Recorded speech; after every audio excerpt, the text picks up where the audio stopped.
Charlotte's Web by E.B. Watt and pictures by Garth Williams.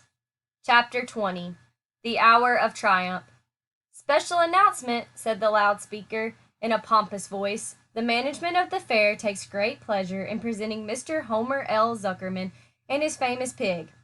The truck bearing this extraordinary animal is now approaching the infield.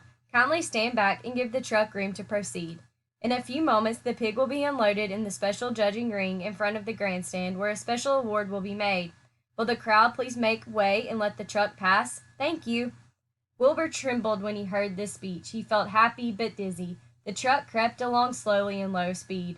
Crowds of people surrounded it, and Mr. Arable had to drive very carefully in order not to run over anybody. At last he managed to reach the judge's stand. Avery jumped out and lowered the tailgate. I'm scared to death, whispered Miss Zuckerman. Hundreds of people are looking at us. Cheer up, replied Miss Arable. This is fun. Unload your pig, please, said the loudspeaker. All together now, boys, said Mr. Zuckerman. Several men stepped forward from the crowd to help lift the crate. Avery was the busiest helper of all. Tuck your shirt in, Avery, cried Miss Zuckerman, and tighten your belt. Your pants are coming down. Can't you see I'm busy? Replied Avery in disgust. Look, cried Fern, pointing. There's Henry. Don't shout, Fern, said her mother, and don't point. Can't I please have some money? Asked Fern. Henry invited me to go on the Ferris wheel again, only I don't think he has any money left. He ran out of money. Miss Arable opened her handbag. Here, she said, here's 40 cents. Now don't get lost, and be back at our regular meeting place by the pig pen very soon. Fern raced off, ducking and dodging through the crowd in search of Henry. The Zuckerman pig is now being taken from his crate, boomed the voice of the loudspeaker. Stand by for an announcement. Templeton crouched under the straw at the bottom of the crate. What a lot of nonsense, muttered the rat. What a lot of fuss about nothing. Over in the pig pen, silent and alone, Charlotte rested. Her two front legs embraced the egg sack. Charlotte could hear everything that was said on the loudspeaker. The words gave her courage. This was her hour of triumph. As Wilbur came out of the crate, the crowd clapped and cheered.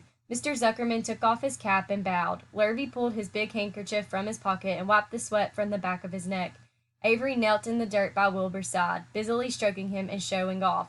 Miss Zuckerman and Miss Arable stood on the running board of the truck. Ladies and gentlemen, said the loudspeaker, we now present Mr. Homer L. Zuckerman's distinguished pig. The fame of this unique animal has spread to the far corners of the earth, attracting many valuable tourists to our great state. Many of you will recall that never-to-be-forgotten day last summer when the writing appeared mysteriously on the spider's web in Mr. Zuckerman's barn, calling the attention of all and sundry to the fact that this pig was completely out of the ordinary. This miracle has never been fully explained, although learned men have visited the Zuckerman's pig pen to study and observe the phenomenon. In the last analysis, we simply know that we are dealing with supernatural forces here. We should all feel proud and grateful. In the words of the spider's web, ladies and gentlemen, this is some pig. Wilbur blushed. He stood perfectly still and tried to look his best. This magnificent animal, continued the loudspeaker, is truly terrific.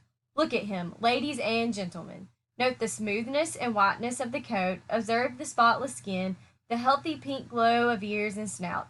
It's the buttermilk, whispered Miss Arable to Miss Zuckerman. Note the general radiance of this animal. Then remember the day when the word radiant appeared clearly on the web. Whence came this mysterious writing? Not from the spider, we can rest assured of that. Spiders are very clever at weaving their webs, but needless to say, spiders cannot write. Oh, they can't they? Murmured Charlotte to herself. Ladies and gentlemen, continued the loudspeaker, I must not take any more of your valuable time. On behalf of the governors of the fair, I have the honor of awarding a special prize of $25 to Mr. Zuckerman, together with a handsome bronze medal, suitably engraved, in token of our appreciation of the part played by this pig, this radiant, this terrific, this humble pig, in attracting so many visitors to our great county fair. Wilbur had been feeling dizzier and dizzier through this long, complimentary speech. When he heard the crowd begin to cheer and clap again, he suddenly fainted away. His legs collapsed, his mind went blank, and he fell to the ground unconscious. What's wrong? Asked the loudspeaker. What's going on, Zuckerman? What's the trouble with your pig? Avery was kneeling by Wilbur's head, stroking him. Mr. Zuckerman was dancing about, fanning him with his cap. He's all right, called Mr. Zuckerman. He gets these spells. He's modest and can't stand praise. Well, we can't give a prize to a dead pig, said the loudspeaker. It's never been done. He isn't dead, hollered Zuckerman. He's fainted. He gets embarrassed easily. Run for some water, Lurvy.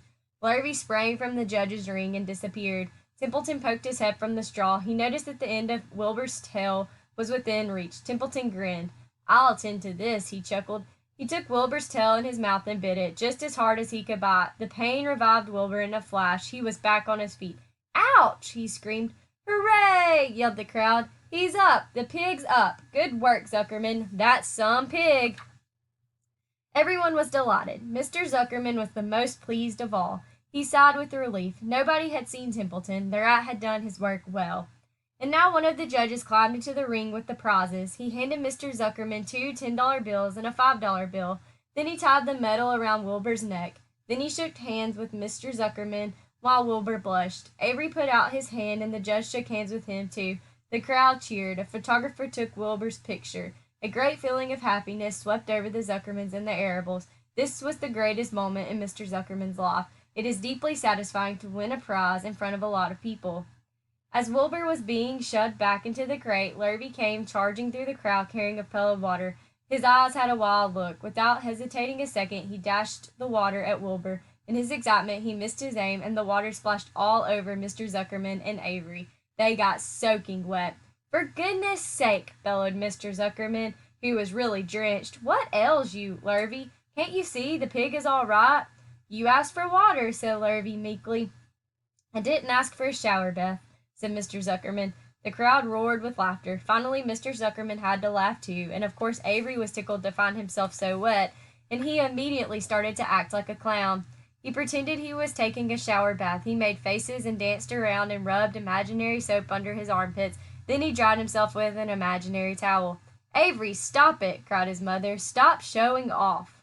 But the crowd loved it. Avery heard nothing but the applause. He liked being a clown in a ring, with everybody watching, in front of a grandstand.